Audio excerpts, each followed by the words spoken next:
we want our Kenyans to be homeowners, right?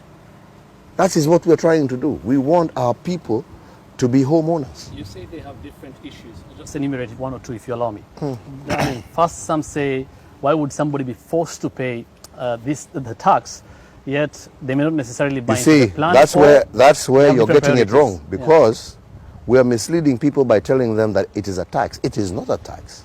It is a saving. It is a saving and a contribution towards owning a home. All right? It is not a tax. And people, unfortunately, are called, it is not a tax. It is a saving, a contribution, right? That ultimately, even if you don't get a house, right, that money goes back to the individual. Right. Yeah? And that is why I talked about initially building and developing a culture of saving in society. All right? Okay? Right. So when we now are out there saying that we're taxing, it's like you're taking money away from people. That's not what we're doing. Right? Okay. What we're doing is saying you're contributing, and ultimately your contribution is helping you become a homeowner. Fair enough. That is what we're doing. Right. Right. So what do choice? Yeah. Sorry? It should be by you choice. You see, this is where we're saying, if you say by choice, right? We have had all these independent, and that's what I'm saying, you know, let's not go too far. All right? Let's not go too far, right? I've just told you here, right? Gentlemen, we are living in a scenario where, as a country since independence, we have less than 500,000 mortgage holders. Less. I think it's actually probably closer to 200,000, right? Right? And you can do this homework for yourself, right?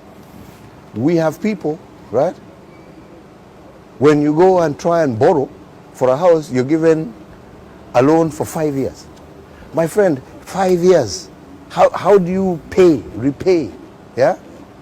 A loan for a house in 5 years? And this is what encourages all these corrupt practices.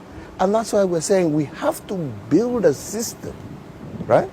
Culture. Where somebody, and a culture, where somebody is able to say, look, I know I can borrow for 20 years because I know, nimetoka shule, nimepata kazi, I have 20, 30 years of work life, right?